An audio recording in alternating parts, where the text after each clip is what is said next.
Hello दोस्तों, स्वागत है आप सभी का आपके अपने यूट्यूब चैनल अभ्यास क्लासेस पे। तो हम देख रहे हैं प्रीवियस ईयर के CHSL का पेपर। आज हम डिस्कस करने वाले हैं 27 मई 2022 के CHSL के पेपर को। इसमें हम सारे शिफ्ट के जीके के क्वेश्चंस को डिस्कस करेंगे। इसे दो पार्ट में हम कवर करेंगे। फर्स्ट पार्ट में आपको मिलेगा फर्स्ट शिफ्ट और सेकेंड शिफ्ट के जीके के क्वेश्चन, और सेकेंड पार्ट में आपको मिलेगा जो हमारा थर्ड शिफ्ट का क्वेश्चन होगा वो। तो आइए स्टार्ट करते हैं। और इससे पहले अगर आपने चैनल को सब्सक्राइब नहीं किया तो प्लीज़ सब्सक्राइब जरूर कर लेना, क्योंकि ऐसे ही बहुत ही इन्फॉर्मेटिव वीडियोज़ आपको हमेशा मिलती रहेंगी। और उम्मीद करती हूँ आपको वीडियो पसंद भी आती है। तो चलिए स्टार्ट करते हैं और क्वेश्चंस को देखते हैं। तो पहला क्वेश्चन हमारा क्या है? पहला है 2019 में कच्चे इस्पात के उत्पादन में विश्व में भारत का स्थान क्या था? तो बात करें 2019 की, तो कच्चे इस्पात के उत्पादन में भारत का स्थान दूसरे नंबर पे था। तो ध्यान रखेंगे सेकेंड पोजीशन पे भारत का जो स्थान था वो था।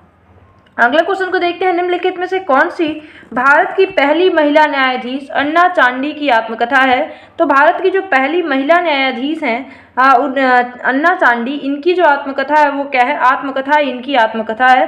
तो ध्यान रखेंगे इसका सही आंसर क्या हो जाएगा? Option number 3। तो यहाँ पे आप कंफ्यूज नहीं होंगे। आत्मकथा जो है ये इनकी ऑटोबायोग्राफी है, इस नाम से ही प्रकाशित हुई है। अगला क्वेश्चन देखते हैं हम। अगला है हमारा निम्नलिखित में से किसे नवंबर 2021 में ICC पुरुष क्रिकेट समिति के अध्यक्ष के रूप में नियुक्त किया गया था? ये ध्यान दें उस टाइम के लिए करंट अफेयर है, बट बहुत पुराना नहीं है। चूंकि जो SSC है वो 2-3 साल के करंट अफेयर को रिपीट कर रही है, तो इसे भी आप ध्यान रखेंगे। आंसर क्या हो जाएगा? सौरव गांगुली इसका राइट आंसर हो जाएगा। नेक्स्ट है हमारा पैरा ओलंपिक 2020 की पदक तालिका में निम्नलिखित में से कौन सा देश पहले स्थान पे था? तो चाइना जो था ये पहले स्थान पे था पैरा ओलंपिक 2020 की पदक तालिका पे। तो पहला नंबर पे कौन था? तो चाइना था। अगला क्वेश्चन क्या है? एथेन का रासायनिक सूत्र क्या है? एथेन का क्या होता है? C6H6। इसकी बात करें एथेन पूछ रहा है, बट ये राइट आंसर ये तो एथीन होगा। इसका सही आंसर क्या होगा? एथीन होगा। तो यहाँ पे फ्रेंड्स करेक्ट करिएगा। देखिए ये ऑफिशियल पेपर है, बट यहाँ पे गलत दिया हुआ है। एथेन जो होता है ये एक एल्केन है। क्या है ये? एल्केन है। और एल्केन की बात करें तो एल्केन का जो फॉर्मूला होता है CnH2n+2 होता है। ठीक है। और इसमें कहीं भी डबल बंद नहीं होते। इसमें क्या होते हैं? सिंगल बंद होते हैं। यहाँ पे देख रहे हैं आप डबल बंद दिया हुआ है। ये एल्केन नहीं है, ये एल्कीन है। मीन्स ये एथीन है, एथेन नहीं है। तो एथेन का फॉर्मूला क्या हो जाएगा? तो ध्यान रखेंगे CH3 जो हो जाएगा एथेन का फॉर्मूला हो जाएगा। मतलब इस हिसाब से एथेन दूसरे को दो कार्बन हो तो उसे एथ बोला जाता है। तो इस फॉर्मूले से अगर बनाए तो C2H6 हो जाएगा, जो ये क्या होगा? एथेन होगा। तो आप करेक्ट कर लेना, एथेन का फॉर्मूला ये होगा, ये फॉर्मूला नहीं होगा। आइए अगले क्वेश्चन को देखते हैं। अच्छा कैसे पहचाना हमने कि एथेन नहीं है? देखिए बीच में डबल बंद है। डबल बंद नहीं होता है एल्केन में, ये एल्कीन में होता है। तो इसे आपको ध्यान रखना है। अगला क्वेश्चन क्या है? निम्नलिखित में से कौन सी भारत के पूर्व प्रधानमंत्री डॉक्टर मनमोहन सिंह की आत्मकथा है? तो चेंजिंग इंडिया किसकी आत्मकथा है? डॉक्टर मनमोहन सिंह की आत्मकथा है। अगला क्वेश्चन क्या है? अलार्मेल वैली को 2004 में डैश सरकार की ओर से chevalier of arts and letters award से सम्मानित किया गया। इसका सही आंसर क्या हो जाएगा? फ्रांस के सरकार की ओर से ये सम्मान इनको दिया गया है। अगला क्वेश्चन क्या है हमारा? अगले क्वेश्चन को देखते हैं। 1926 में पदार्थ की असतत संरचना पर उनके काम के लिए भौतिकी के नोबेल पुरस्कार से किसे सम्मानित किया गया था? तो आप देख रहे हैं 1926 की बात कर रहे हैं, तो हमें लगभग सभी जीके के क्वेश्चंस को बहुत पुराने चीज़ों को भी क्लियर रखना है। तो जीन बैप्टिस्ट पेरिन जो थे, इनको भौतिकी का नोबेल पुरस्कार 1926 में दिया गया था। अगला क्वेश्चन क्या है? भारतीय अनुच्छेद के कौन से अनुच्छेद संघ की कार्यपालिका से संबंधित है? तो जो हमारा अनुच्छेद से 52 से 78 है, ये संघ की कार्यपालिका से संबंधित है। तो ध्यान रखेंगे इसका सही आंसर क्या हो जाएगा? ऑप्शन नंबर 2 हो जाएगा। अगला क्वेश्चन है निम्नलिखित में से कौन सी संरचनात्मक परत शैवाल, कवक और पादप कोशिकाओं को घेरे रहती है और इन्हें तन्य शक्ति प्रदान करती है और यांत्रिक को और परासरणी तनाव से सुरक्षा प्रदान करती है? तो जो कोशिका भित्ति होती है, ये जो किसी भी शैवाल में, कवक में, पौधों में इनको घेरे रहती है, ये कवर करती है। आउटर मोस्ट लेयर होती है क्या, कोशिका भित्ति, जिसे सेल वॉल कहते हैं। और इन्हें क्या करती है, एक तन्य शक्ति प्रदान करती है और इनको सुरक्षा भी करने का काम करती है। तो आपने देखा होगा जो, और आप मुझे कमेंट सेक्शन में जरूर बताइएगा कि जो प्लांट होते हैं उनकी सेल वॉल जो होती है वो किसकी बनी होती है। तो इसको आपको जरूर बताना है, क्योंकि मैंने एक बायो की वीडियो बनाई है, उसमें सारी चीज़ें मैंने कवर की है। तो अगर आप उसे देखे हैं तो आप ये सारे आंसर दे सकते हैं बहुत ही आसानी से। अगला क्वेश्चन है 2020 में वीपी धनंजय और शांता धनंजयन को डैश के क्षेत्र में षणमुखानंद राष्ट्रीय प्रतिष्ठा पुरस्कार से सम्मानित किया गया। तो नृत्य के क्षेत्र में ये सम्मान इन लोगों को दिया गया था 2020 में। अगला क्वेश्चन है किस ट्रैक एंड फील्ड इवेंट में बैटन का उपयोग किया जाता है। तो कौन सा है, तो रिले रेस जो होता है इसमें बैटन का उपयोग किया जाता है। अगला है हमारा 19वीं शताब्दी के निम्नलिखित ख्याल गायकों में से किसे भारत के अंतिम मुगल सम्राट बहादुर शाह जफर ने तानरस की उपाधि से सम्मानित किया। तो ध्यान रखिए, तानरस की उपाधि से मीर कुतुब बख्श को सम्मानित किया गया था, जो कि मुगल बादशाह बहादुर शाह जफर के दरबार में रहते थे। अगला क्वेश्चन क्या है, उस्ताद बिस्मिल्लाह खां को 2001 में निम्नलिखित में से कौन सा नागरिक पुरस्कार प्रदान किया गया। तो उस्ताद बिस्मिल्लाह खान को भारत रत्न से सम्मानित किया गया 2001 में। ये इंपॉर्टेंट है, आपको ध्यान रखना है, उस्ताद बिस्मिल्लाह खान को भारत रत्न से सम्मानित किया गया। अगला है हमारा 2017 में दीपिका रेड्डी को डैश नृत्य के क्षेत्र में उनके योगदान के लिए संगीत नाटक अकादमी पुरस्कार 2017 प्राप्त हुआ। इसका सही आंसर क्या हो जाएगा, कुचिपुड़ी। कुचिपुड़ी के लिए इनको ये पुरस्कार दिया गया। ध्यान रखेंगे, संगीत नाटक अकादमी जो पुरस्कार है वो 2017 में दीपिका रेड्डी को दिया गया था। अगला क्वेश्चन क्या है, पदार्थ की किस अवस्था में अणुओं की गतिज ऊर्जा उनके बीच आकर्षण बल से अधिक होती है, जिसके कारण वो एक दूसरे से दूर स्थित होते हैं और स्वतंत्र रूप से गतिमान रहते हैं। तो ध्यान रखिए, जो गैस होते हैं, गैस के पार्टिकल, पहली बात तो वो दूर दूर होते हैं, उनकी गतिज ऊर्जा बहुत ज़्यादा होती है और इनके बीच आकर्षण बल बहुत ही कम होता है। आकर्षण बल कम अगर नहीं होता तो ये दूर दूर इतने नहीं होते, ये पास पास होते जैसे कि किसी ठोस में होते हैं। तो ठीक ऐसे ही इनका आकर्षण बल दूर है, आकर्षण बल कम होता है, जिसकी वजह से गैस के पार्टिकल दूर दूर होते हैं, इनकी गतिज ऊर्जा ज़्यादा होती है। तो इसका सही आंसर क्या हो जाएगा, गैस के पार्टिकल। अगला क्या है, निम्नलिखित में से किसने टेबल टेनिस में उत्कृष्ट खेल कोच के रूप में द्रोणाचार्य पुरस्कार 2021 प्राप्त किया। तो जो सुब्रमण्यम रमन जी हैं, सुब्रमण्यम रमन जी ने द्रोणाचार्य पुरस्कार 2021 में प्राप्त किया। तो इसका सही आंसर क्या हो जाएगा, सुब्रमण्यम रमन जी। नेक्स्ट हमारा पर्यावरण प्रदूषण और प्राकृतिक संसाधनों के दोहन के दृष्टि से लागत को समायोजित करते हुए व्यक्त किया गया डीजीपी क्या कहलाता है। तो इसे ग्रीन डीजीपी के नाम से जाना जाता है। इसका राइट आंसर क्या हो जाएगा, ग्रीन डीजीपी। नेक्स्ट क्वेश्चन क्या है हमारा, नेक्स्ट है ग्लोबल इंडियन म्यूजिक अवार्ड प्राप्त करने वाले विक्रम घोष एक संगीतकार और भारतीय शास्त्रीय डैश के वादक हैं। तो इसका सही आंसर क्या हो जाएगा, ये एक तबला वादक है। इसकी मैंने एक वीडियो बनाई है, सिर्फ 3 या 4 मिनट की, बहुत छोटी वीडियो होगी, बट उसमें पूरी लिस्ट मैंने कवर की है कि किसके वादक कौन है। लगभग सभी लोगों के नाम उसमें मैंने कवर किए हैं। बहुत छोटी सी वीडियो है, उसे आप जरूर देख लीजिएगा, आपके इससे क्वेश्चन नहीं छूटेगा, क्योंकि ये कंफर्म क्वेश्चन है, किसी भी CHSL सीरियल में जरूर पूछा जाता है इस टॉपिक से क्वेश्चन, तो उसे आप एक बार जरूर देखिएगा। अगला क्वेश्चन क्या है, the wings of fire Bharat के निम्नलिखित में से किस राष्ट्रपति की आत्मकथा है। तो द विंग्स ऑफ फायर जो है ये APJ अब्दुल कलाम जी की आत्मकथा है।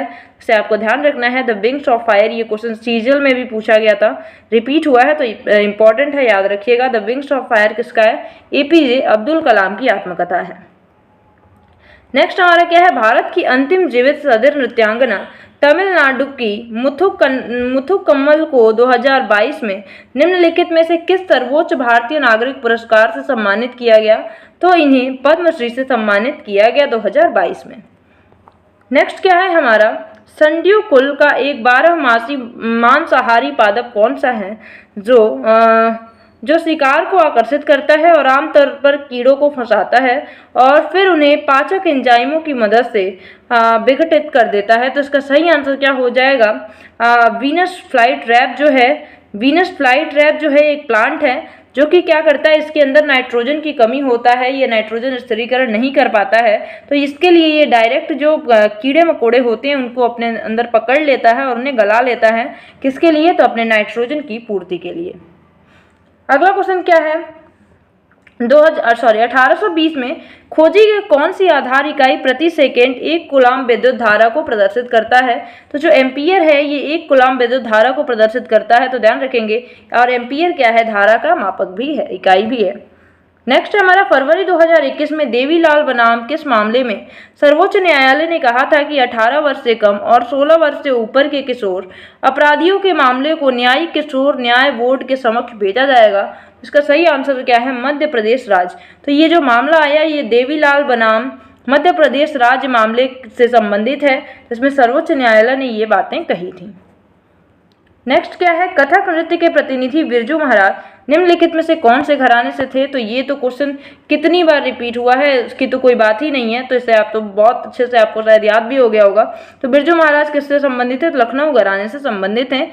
तो इसका सही आंसर क्या हो जाएगा? ये कथक नृत्य थे, तो इसका सही आंसर क्या हो जाएगा? लखनऊ घराना। तो ये हो गए हमारे फर्स्ट शिफ्ट के सारे क्वेश्चन। अब हम देखते हैं सेकंड शिफ्ट के क्वेश्चन को। तो आइए स्टार्ट करते हैं सेकंड शिफ्ट के क्वेश्चंस को। तो हमारे सेकंड शिफ्ट का पहला क्वेश्चन क्या है? तो आइए देखते हैं पहला क्वेश्चन क्या है। निम्नलिखित में से किसने हाई डांस नामक अपनी नृत्य शैली बनाई? बाद में उन्होंने इसका नाम बदलकर क्रिएटिव डांस कर दिया। तो उदय शंकर जी ने ये नृत्य शैली हाई डांस बनाई थी और इसका नाम इन्होंने बदल के लास्ट में क्रिएटिव डांस कर दिया था। अगला क्वेश्चन क्या है, 2021 में साहित्य के नोबेल पुरस्कार के प्राप्तकर्ता कौन थे? तो 2021 में अब्दुल रज़ाक गुरनाह जी को 2021 में साहित्य के नोबेल पुरस्कार से सम्मानित किया गया था। अगला है, निम्नलिखित में से कौन सी भारतीय संविधान की संघीय विशेषता नहीं है? तो इसमें से बात करें जो अखिल भारतीय सेवाएं होती हैं, ये भारतीय संविधान की संघीय विशेषता नहीं है। बाकी शक्तियों का विभाजन, लिखित संविधान, दोहरी सरकार, ये सभी संघीय सरकार की विशेषता है।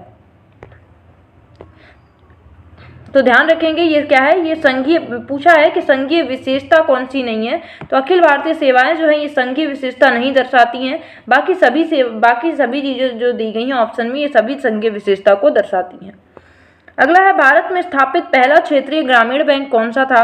तो जो प्रथमा ग्रामीण बैंक जो स्थापित हुआ, ये भारत में स्थापित पहला क्षेत्रीय ग्रामीण बैंक था। तो इसे ध्यान रखना है, ये रिपीट हो सकता है। प्रथमा ग्रामीण बैंक जो था ये पहला भारत में स्थापित क्षेत्रीय ग्रामीण बैंक था।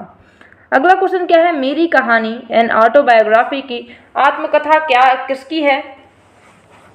मेरी कहानी डैश की आत्मकथा का नाम है। तो ध्यान रखें ये किसकी आत्मकथा है? मेरी कहानी जवाहरलाल नेहरू जी की आत्मकथा है ये। तो ध्यान रखेंगे इसका सही आंसर क्या हो जाएगा? जवाहरलाल नेहरू।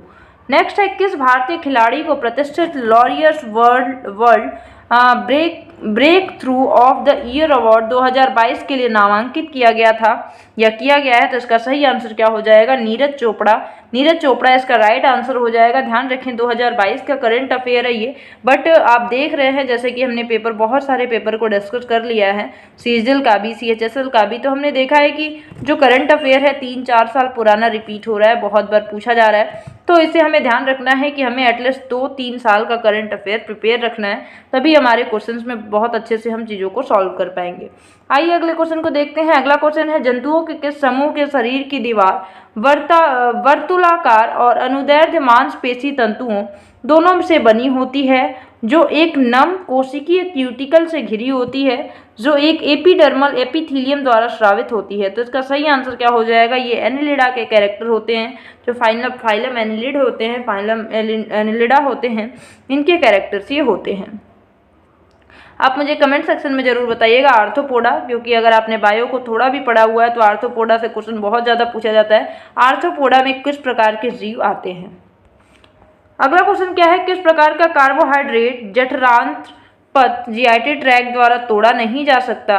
ऊर्जा प्रदान करता है, लेकिन शरीर में अपशिष्ट पदार्थों को बाहर निकालने में मदद करता है और आंत्र का जो पथ है उसे स्वस्थ रखता है। तो जो फाइबर होते हैं, फाइबरस चीज़ें होती हैं, ये मेनली इनकी बात करें तो जीआईटी ट्रैक द्वारा इन्हें ब्रेक डाउन नहीं किया जाता है, लेकिन ये ऊर्जा देते हैं, हमारे शरीर को ऊर्जा प्रदान करते हैं और जो अपशिष्ट पदार्थ होते हैं उनको बाहर निकालने में मदद भी करते हैं।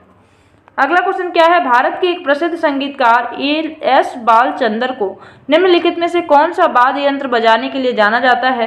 तो ये वीणा वादक हैं। इन्हें वीणा वादक मतलब वीणा वाद्य यंत्र को बजाने के लिए इन्हें ये प्रसिद्ध हैं, तो ध्यान रखेंगे कौन। तो फिर एक बार देख लेते हैं, एस बालचंदर जो हैं ये वीणा वादक हैं। अगला क्वेश्चन देखते हैं, निम्नलिखित में से किस क्रिकेटर ने आईपीएल 2021 में ऑरेंज कप जीती थी? तो इसका राइट आंसर क्या हो जाएगा, ऋतुराज गायकवाड़। ऋतुराज जो गायकवाड़ थे ये 2021 की आईपीएल में ऑरेंज कप इन्होंने जीता था। अगला है हमारा कि जलीय पादपों और जंतुओं द्वारा किए जाने वाले अनुकूलन का तरीका क्या है, जिसमें शरीर के तरल पदार्थों की परासरणीय सांद्रता परिवेशी वायु और जल की परासरणीय सांद्रता के साथ बदल जाती है। इसका राइट आंसर क्या हो जाएगा, संरूपण। संरूपण इसका सही आंसर हो जाएगा। अगला क्वेश्चन क्या है, कलैमामणि पुरस्कार भारत के निम्नलिखित में से किस राज्य में दिए जाते हैं? तो कलैमामणि जो पुरस्कार है ये तमिलनाडु राज्य में दिया जाता है। अगला क्वेश्चन है हमारा, भारतीय क्रिकेट कंट्रोल बोर्ड की स्थापना किस वर्ष हुई थी? तो भारतीय क्रिकेट कंट्रोल बोर्ड की स्थापना 1928 में की गई थी। उसका राइट आंसर क्या हो जाएगा, 1928। अगला क्वेश्चन क्या है हमारा, संगीत निर्देशक आर.सी. बोराल और पंकज मलिक ने हिंदी फिल्मों में पहला पार्श्व गीत किस वर्ष रिकॉर्ड किया था? तो इसका राइट आंसर क्या हो जाएगा, 1935 में पहला पार्श्व गीत रिकॉर्ड किया गया था। तो इसका राइट आंसर क्या हो जाएगा, 1935। अगला क्वेश्चन क्या है, डैश सरकार ने वरिष्ठ नागरिकों, एकल महिलाओं, दिव्यांग व्यक्तियों और एचआईवी या एड्स रोगियों के लिए दयानंद सामाजिक सुरक्षा योजना 2022 शुरू की। ये इंपॉर्टेंट हमारे लिए, तो गोवा राज्य में ये शुरू किया गया। गोवा सरकार ने ये योजना शुरू की है। अगला है हमारा, उत्तरी मध्य हिमालय पर्वत श्रृंखला और दक्षिणी नीलगिरी उच्च पर्वत श्रृंखलाओं में किस प्रकार के पेड़ पाए जाते हैं? तो कॉनिकल ट्री जनरली यहाँ पाए जाते हैं, ओक, जूनिपर, मेपल, ये सारे पेड़ यहाँ पे पाए जाते हैं। अगला क्वेश्चन क्या है, फुटबॉल मैच के दौरान मैदान पर एक टीम में अधिकतम कितने खिलाड़ी हो सकते हैं? इसका सही आंसर क्या हो जाएगा, 11 खिलाड़ी एक साथ एक टीम में हो सकते हैं। अगला है, किस वायलिन वादक को वर्ष 2021 में Pandit Bhimsen Joshi lifetime achievement award से सम्मानित किया गया? तो एन राजम को इस सम्मान से सम्मानित किया गया, इस पुरस्कार से सम्मानित किया गया। अगला है, पद्मश्री से सम्मानित शोभना चंद्र कुमार निम्नलिखित में से किस भारतीय शास्त्रीय नृत्य के नृत्यांगना है? इसका सही आंसर क्या हो जाएगा, भरतनाट्यम। ये भरतनाट्यम की नृत्यांगना है। अगला हमारा, कौन सी नदी का बेसिन 65,145 किलोमीटर स्क्वायर के क्षेत्रफल में फैला है, जिसमें से लगभग 80,000 महाराष्ट्र में स्थित है? तो इसका सही आंसर क्या हो जाएगा, तापी नदी का जो बेसिन है ये इतने क्षेत्रफल में फैला हुआ है और 80% भाग लगभग इसका महाराष्ट्र में फैला हुआ है। तो हम अपने अगले क्वेश्चन को देखते हैं। अगला है हमारा, भारतनाट्यम नृत्य के निम्नलिखित में से किस प्रतिपादक को वर्ष 2004 में फ्रांस सरकार ने chevalier of arts and letters awards प्रदान किया है? तो इसका राइट आंसर क्या हो जाएगा, अलरमेल वेली इनको भरतनाट्यम पुरस्कार से मतलब भरतनाट्यम नृत्य के लिए 2004 में फ्रांस सरकार के द्वारा chevalier of arts and letters award से सम्मानित किया गया था। अगला क्वेश्चन क्या है, निम्नलिखित में से किस खिलाड़ी ने the race of my life शीर्षक से अपनी आत्मकथा लिखी है? तो मिल्खा सिंह की ये आत्मकथा है, the race of my life, जो किसकी आत्मकथा है, मिल्खा सिंह की, और ये बहुत बार रिपीट हुआ है। अगर आप पेपर को देख रहे हैं, पिछले जितने भी वीडियोज हैं उसे आपने देखा है, तो आप इसमें से क्वेश्चन ये रिपीट हुआ है। अगला है, नाभिकीय ऊर्जा के उत्पादन के लिए महत्वपूर्ण खनिजों में से एक है। तो जो यूरेनियम है ये नाभिकीय ऊर्जा के उत्पादन में बहुत ही ज़्यादा इंपॉर्टेंट होता है। तो नाभिकीय ऊर्जा के लिए कौन सा तत्व जरूरी है? तो यूरेनियम आवश्यक है। अगला है, निम्नलिखित में से कौन हिंदुस्तानी शास्त्रीय संगीत के भारतीय गायक या गायिका हैं? तो इसका सही आंसर क्या हो जाएगा, शुभा मुद्गल जो हैं ये हिंदुस्तानी शास्त्रीय संगीत की एक गायिका हैं। अगला क्वेश्चन क्या है, 1869 में किसने एक नए शब्द ओकोलॉजी का प्रतिपादन किया जो जीवों के उनके पर्यावरण के साथ संबंधों के अध्ययन को परिभाषित करता है। जो ओकोलॉजी शब्द है ये अर्नस्ट हैकेल के द्वारा प्रतिपादित किया गया था। तो इसका राइट आंसर क्या हो जाएगा, अर्नस्ट हैकेल। तो ये हो गए हमारे फर्स्ट शिफ्ट और सेकेंड शिफ्ट के क्वेश्चन 27 मई 2022 के। अब हम देखेंगे अपने थर्ड शिफ्ट के क्वेश्चन को अगली वीडियो में, जो कि वीडियो हमारा छोटा होगा। ऑब्वियस सी बात है, उसमें सिर्फ 25 क्वेश्चन होंगे। तो अब मिलते हैं अगली वीडियो में अगले शिफ्ट के क्वेश्चंस के साथ। तो उम्मीद करती हूँ आपको वीडियो पसंद आई होगी। पसंद आई तो प्लीज़ लाइक ज़रूर करिएगा और चैनल को सब्सक्राइब भी ज़रूर करिएगा। तो मिलते हैं अगली वीडियो में, तब तक के लिए bye bye, have a nice day, thank you so much.